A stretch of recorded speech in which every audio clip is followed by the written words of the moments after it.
The Dallas Cowboys will be playing a football game a week from tonight when they take on the Tampa Bay Buccaneers for the first week of the regular season, first Sunday night football of the year, and Cowboys fans have got to be excited about it. We'll dive into some of that stuff tonight, actually, towards the end of the show, because there is a weird betting spread for between the Cowboys and the Buccaneers, and I have a theory to share with you about that, because I feel like maybe the sharp money likes the Cowboys a little bit more than even Cowboys fans do. So we'll dive into that towards the end of the show. Before we do that, we'll talk about the Jason Peters update from the weekend, and we will also get into a discussion about where Dak Prescott will stand when it's all said and done in the NFL in passing yards leaders, because there's this betting expert from actionnetwork.com that had some pretty relevant analysis as to what the Cowboys offense could look like with Dak Prescott, even with the concerns at offensive line, at wide receiver. So hopefully we are able to have, a fun discussion about it. So welcome everyone. Let me shout out some people here in the Facebook chat, in the YouTube chat. Shout out to Samuel. We've got Celia Estrada as well, Charlene Evans, Gregory, Mickey, Bruce. Who else have we got here that maybe I am missing? We've got Demetrius Adams as well. Welcome into the show. Thank you for being here tonight. Hope that you are having a fun Sunday night. Hope that you are ready to start the week, because, ladies and gentlemen, oh, what a week it is. It is the week in which the 2022 NFL season will kick off, and we are excited about it. Now, let's talk. Now that more of us are here, let's get ready to start this show officially. No intro tonight. We'll get right to it. So what is up, everyone? Welcome into ADC Sports Dallas Primetime.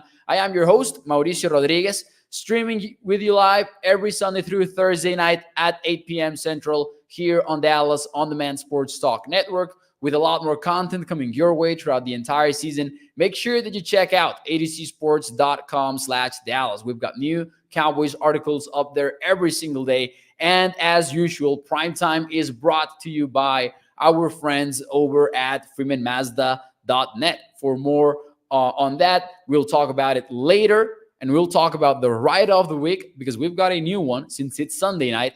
And you guys know how we roll here on Primetime. Let's get right into it. Let's get into the Jason Peters update, which is honestly not a lot. And Jeff Newhouse has the question that I believe everyone has been dealing with throughout the weekend. I hate it when these processes take this long. It's funny to me that sometimes you get this immediate free agent signing, nobody knows about it, and from one day to another, the deal gets done, and that's that, right? The player is part of a new team. But then sometimes you get these extended negotiation periods that almost make it feel like they are extending an in-house player. Those usually tend to drag out a little bit longer just based on how the offseason is built. But when it's an outside free agent, it gets even weirder, in my opinion. But hey, Jason Peters, Jeff, to answer your question, has not signed yet. That has not happened. And it will probably happen tomorrow, because that is the update from around the NFL. This is from Rap Shit at NFL Network. He reported early this morning, actually. This happened, I believe it was like at 5 a.m. or 6 a.m. But Ian Rappaport tweeted out, the Cowboys are working toward a deal for former Eagle star and future Hall of Fame tackle Jason Peters after a successful visit this past week. And then Rap Shit adds, nothing is done, but there is mutual interest in getting it done. Peters could land with Dallas by Monday. Whew. This makes it seem like it is going to happen.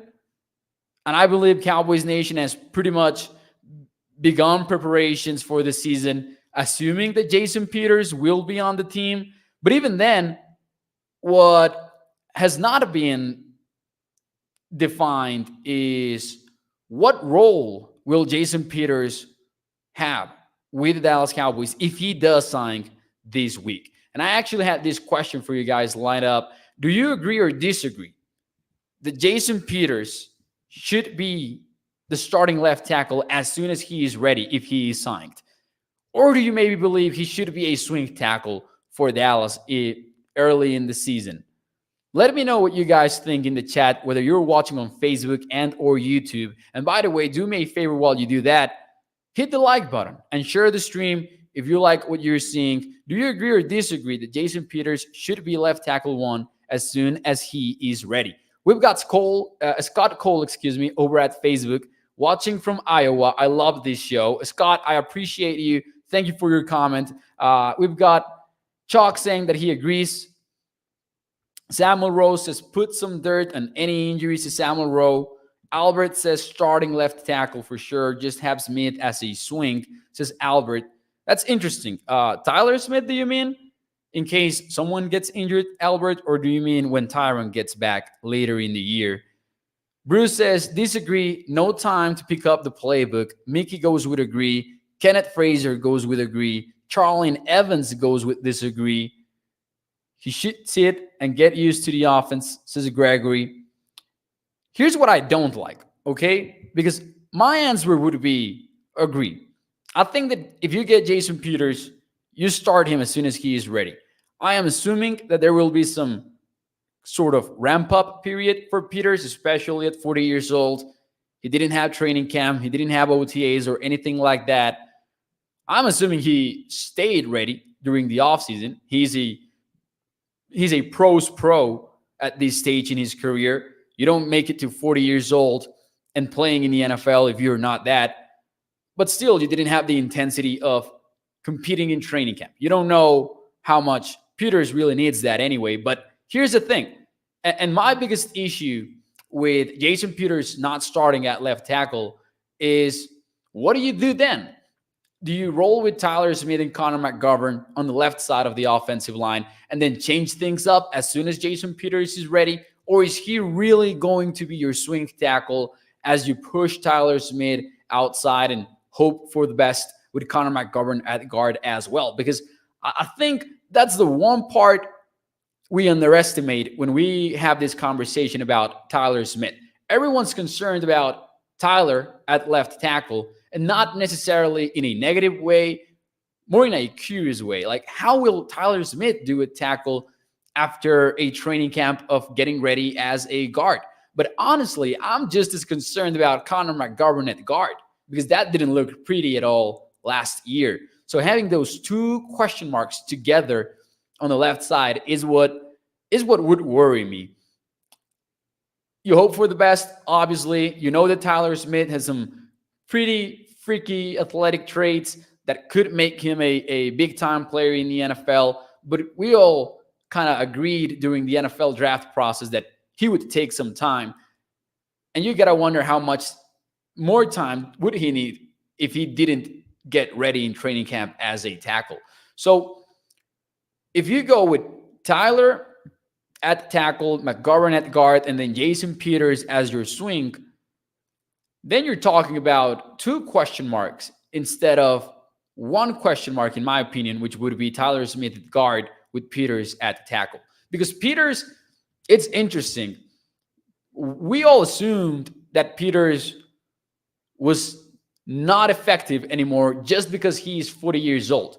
However, when Tyron Smith got injured and we got to discuss free agent tackles, and now that, he's involved with the Cowboys, so it's a national conversation at this point. You go and you watch the tape, and you find out that at 39 years old, Peters actually kind of killed it for the Chicago Bears. He's not the same guy as before, but he is he played at a high level last year. Craig says Peters is being brought in to play left tackle, which is honestly what I think as well. But some question remains on that, just based on the timing of the signing. I don't know that Peters would need a lot of time to digest the playbook. Of course, he will need significant help on that front, but he's been in the league for a while. I don't think that the Cowboys run anything so complex that Peters has not seen in his career before. He is not arriving into a team that prioritizes the wide zone like the 49ers do or the Rams do, and that they do a lot of fancy stuff at offensive line. The Cowboys really do not do that anyways. Mo, do you think Peters could play week 1, says Bruce? It would surprise me. It would honestly surprise me. I wouldn't dismiss the possibility at all.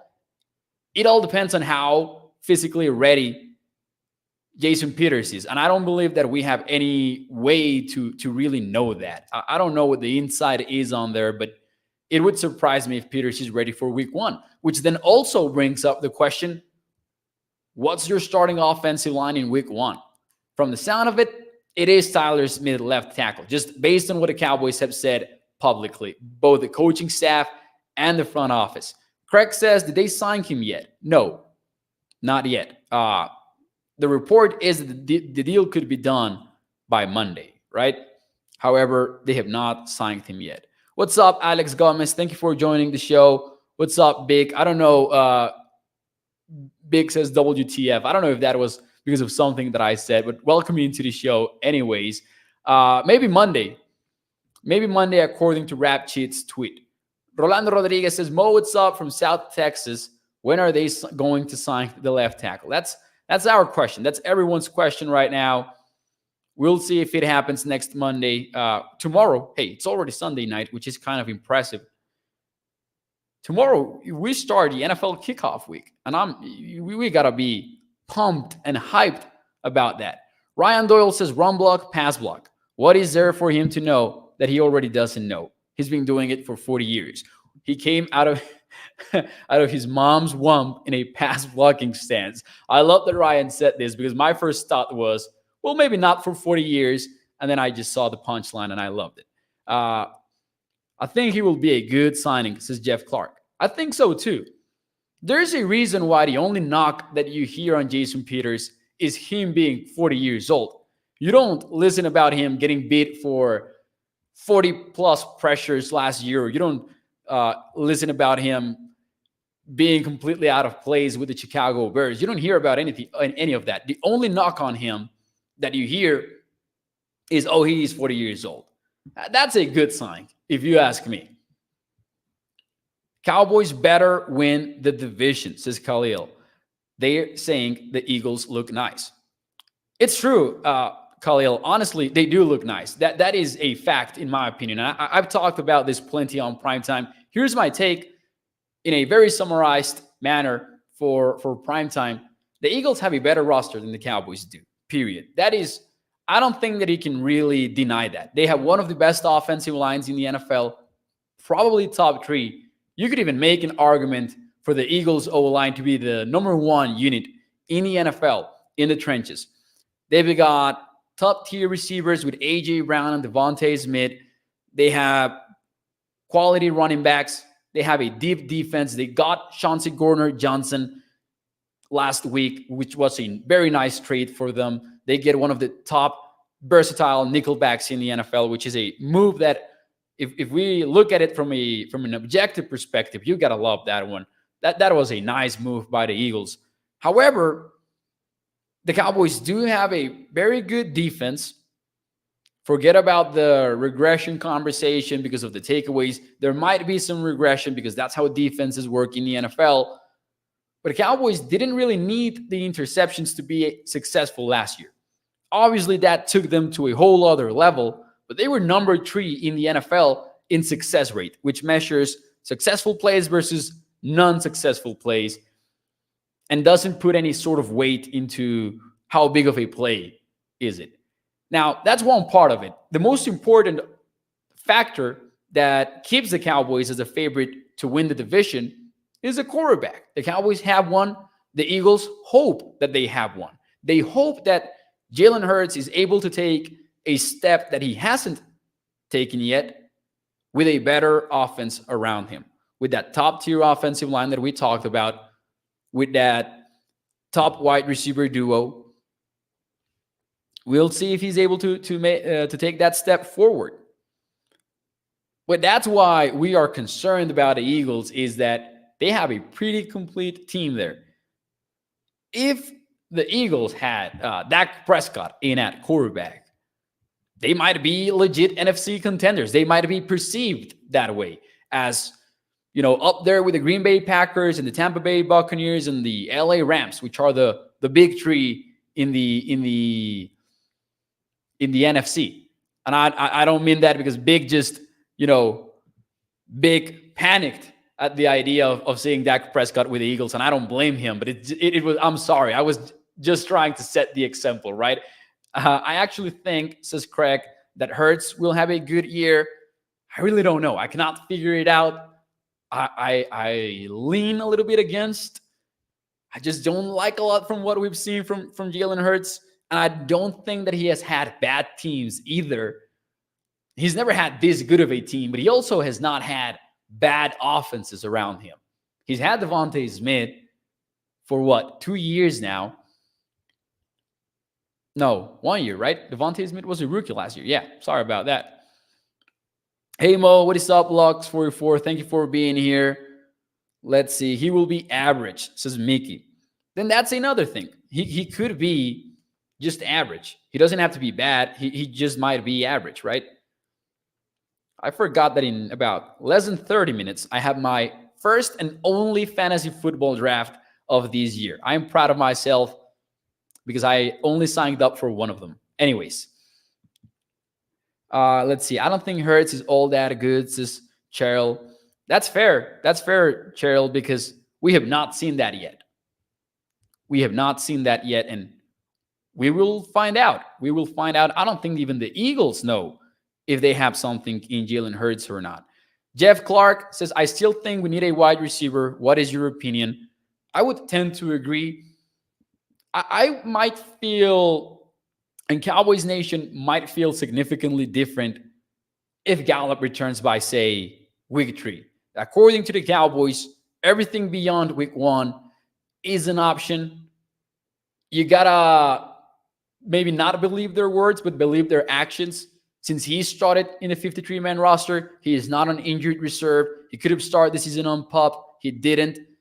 So their actions speak louder than their words. So I do believe them when they say that Gallup might be back by even week 2, even if it sounds optimistic.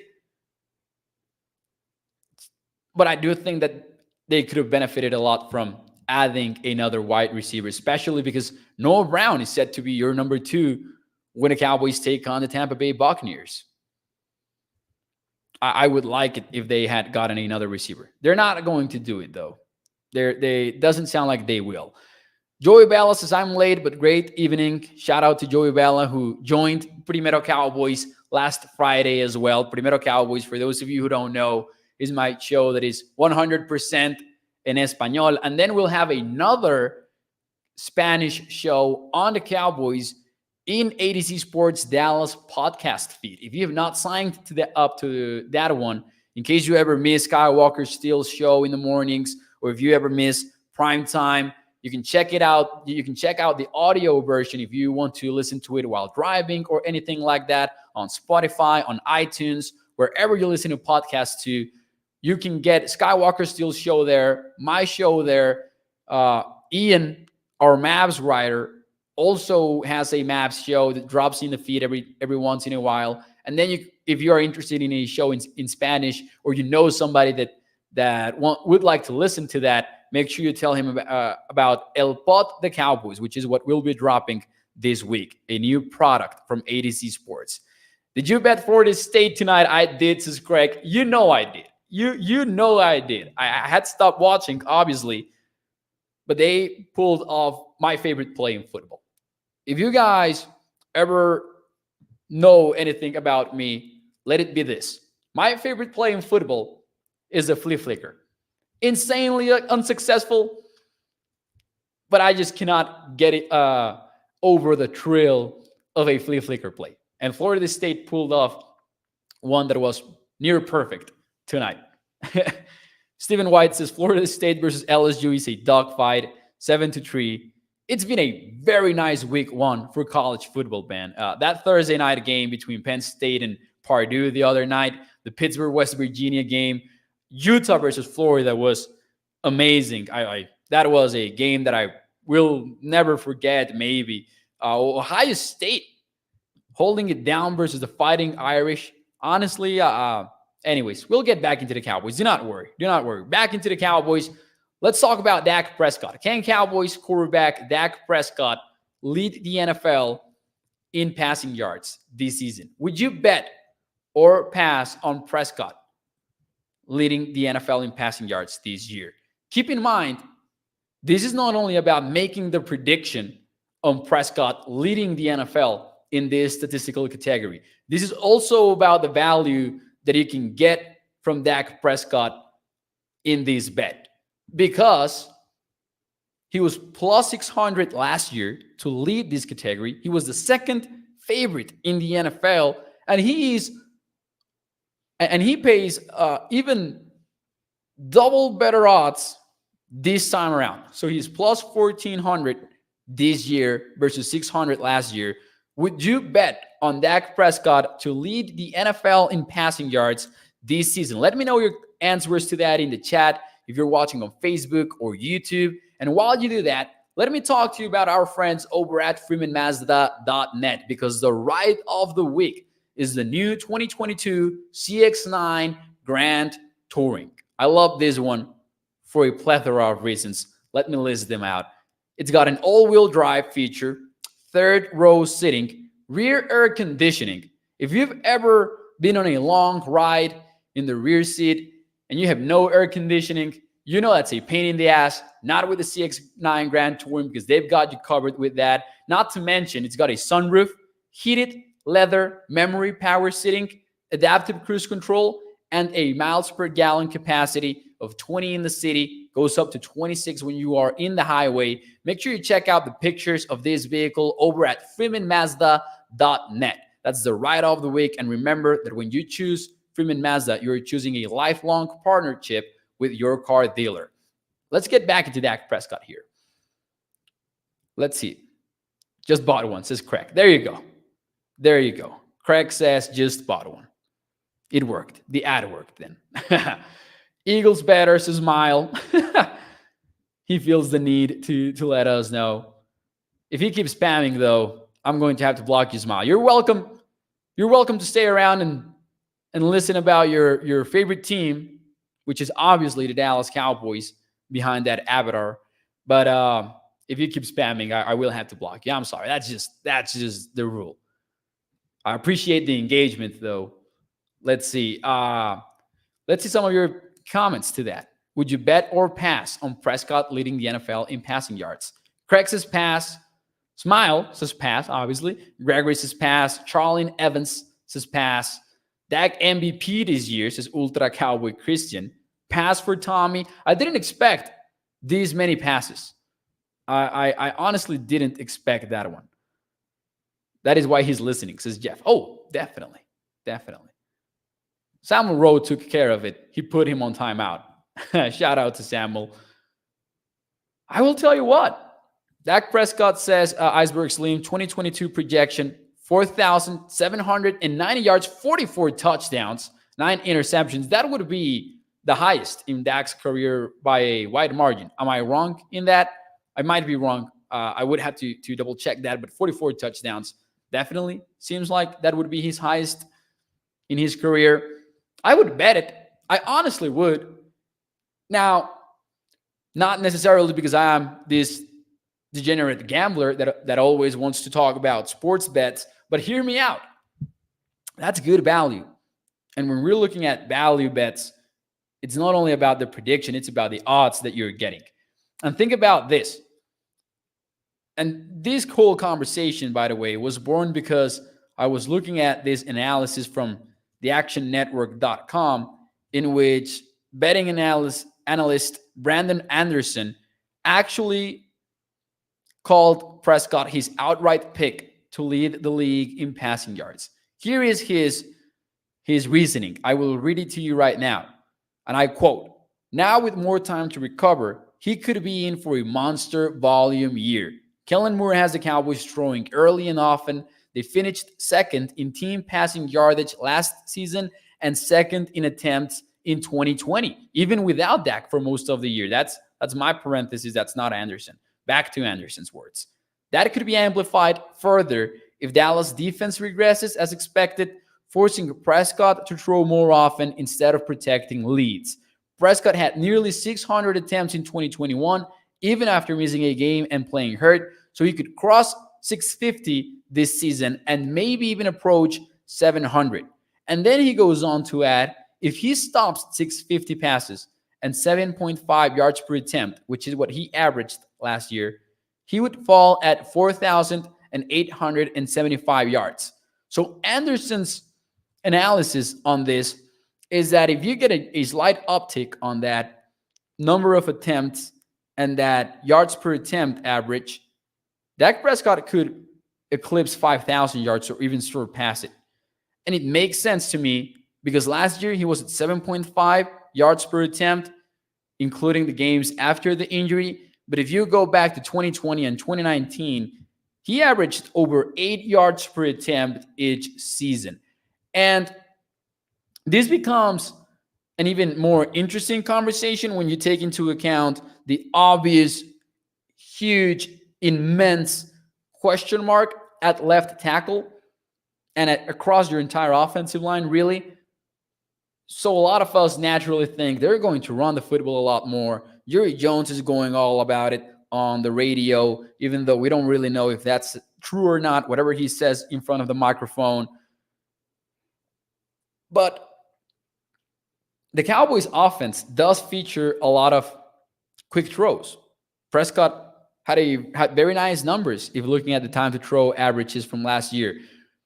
That might be the emphasis this year, even more than the running game. We might see a lot of quick game elements to the Cowboys offense, whether it's screen passes or a lot of other concepts that you can really tailor into your quick game offense. I could see Dak having a high volume of passing attempts like he has at the beginning of 2021 and at the beginning of 2020. That's a small sample size of games, but for the last 2 years at the start of the season, we've seen Dak lead the NFL in passing yards for the first few weeks. So yeah, I would take a flyer on that. I would throw some money in Dak Prescott in that category. That doesn't mean that it's a good sign for the offense, though, because that also means that you are behind in games, which is also a possibility in a lot of these complicated games that the Cowboys have, especially early in the season. We need to have more screen passes, says Cheryl. And last week, by the way, we had a show on some things that we could expect from the Cowboys offense without Tyron Smith. And one of my points was more screen passes. A lot of people will not like that because we were frustrated with them last year. But keep in mind that a lot of those attempts happened in third down. So the Cowboys were top 5 in screen pass usage when they were in third down. They were in the bottom 12, including first and second down. That's where I would be interested in ramping that up. Ramping the screen passes up early in the drives. Screen passes killed us last year, especially on third down, says Craig. Yeah, and that doesn't mean, my point here is that doesn't mean that you cannot be efficient with screen passes. You definitely can. I want more screen passes. I want more varied screen passes in down and distance situations, and of course, the play designs themselves. Jose says a couple quick passes to Turpin, which is one of the biggest question marks on this offense. Kevontae Turpin will be involved. How will he be involved? Will it be just gadget plays, jet sweeps, screen passes, or will he run an actual route tree for the Cowboys? I was thinking about him running a slant the other day, and I immediately, shook in fear at the idea of a sinking safety heading all of Turpin's 155 pounds at full speed. I'm not sure I want to see that, but I'm sure that I want to see Turpin run a full route tree, which naturally includes the slant. Let's see here. Stephen White says, smoking, listening to Mo, says Stephen White. Charlie Evans said, right, Joey Bella. I don't know what Joey Bella was replying to, though. I'm sorry, I missed that one. Oh, did you learn your lesson, Smile? There you go. What's up, Swain? Thank you for joining the show as well. Turpin hybrid all over the field. If they see Turpin and Pollard at the same time, says Mickey, it's over. Linebacker can demolish him, says Craig.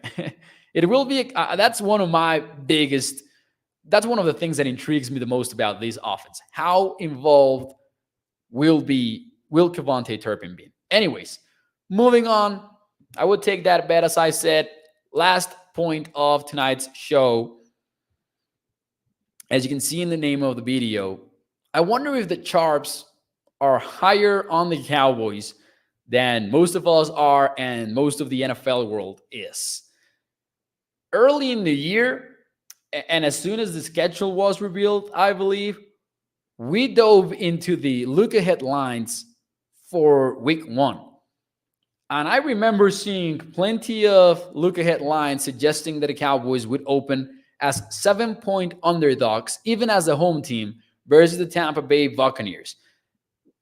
And I'm surprised, and you guys might not be, but actually that's a question from me to you. Are you surprised or unsurprised at the betting spread for the Cowboys and the Bucs? Because the Cowboys are 1.5-point underdogs for this Sunday night football game. It's close to a pick-em game, which is what you call a football game in which no team is a favorite. The Tampa Bay Buccaneers, as a road team, are 1.5 favorites, which is definitely a lower number than I would have expected. I was legitimately surprised at this number. And if you look at the public perception, because there are multiple factors in what drives a betting spread and how the odds makers come up with this important number. And I think the big three is market sentiment, sharp money, and the amount of money and all of that, just the behavior of where the money is at. And also, of course, the predicted outcome of the game. I was surprised at this number. I would say that the Sharps actually like the Cowboys, because I would assume that the market sentiment is that Tom Brady, who has been to a Super Bowl recently with the Tampa Bay Bucs and won it, that were a better team last year than the Cowboys were, that got the win versus the Cowboys in week 1. I would assume that the betting market would like the Buccaneers a lot more and maybe even make them 3-point favorites, even as a road team. This is a number that surprised me. And my theory is that the betting sharps maybe like the Cowboys even more than I do, and even more than most of people in Cowboys Nation do, I think. Unsurprised, says Craig. He has a net pick 'em. That means that Craig would be all over the Cowboys in the money line, I would say. Charlie and Evans is surprised. Surprised is Gregory. We're kicking that ass. Jose says 28-17 Cowboys. I cannot wait until we get into the matchups and the details of this game. We will get into that this week, of course. I'm trying to see if we can get Evan Winter, our ADC Sports managing editor, on here on Primetime to give us his take on this game, because he covers the Buccaneers. I think that could be a pretty cool show. The Bucs have a weak secondary. Best bet of the week, says Craig. I don't know if you meant Bucs or Cowboys, though. Jose says the Bucs have a weak secondary. Tommy says not surprised. And we'll talk all about that secondary. We'll talk about the Buccaneers offensive line and the Cowboys offensive line. I'm leaning towards the under as well here, but I don't bet over-unders. I might give them as a prediction, but I don't actually bet them. It's against my principle. We're going to be the highlight of week 1, no doubt, says Mickey. Oh, I cannot wait for the preview portion of this week. But anyways, ladies and gentlemen, we are 1 week away from Dallas Cowboys football. You get Skywalker Steel in the mornings here on ADC Sports Dallas.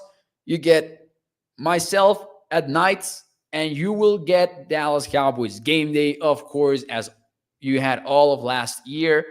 I'm excited about this year. Hit the like button if you are too. Hit the like button to support this channel. Subscribe to ADC Sports Dallas, of course. check out the website, adcsports.com. We've got new articles out there every single day of the week. You can also, of course, check out freemanmazda.net. They brought primetime to you. They made it possible. Shout out to them. I appreciate them. And of course, check out freemanmazda.net to check out the CX-9 Grand Touring. Great vehicle. Anyways, have a great start to your week. Hope that you can have a fantastic Sunday night. And of course, happy Labor Day. It's tomorrow. Joey Bella, thank you. Thank you to Mickey. Thank you to Charlie and Evans. Thank you to Stephen White. All of you who watch this show, I appreciate you. I'm ready for this week. I'm ready for the NFL kickoff. Let's get it. Hit the like button and adiós. Hasta mañana. Nos vemos el lunes. Bye-bye.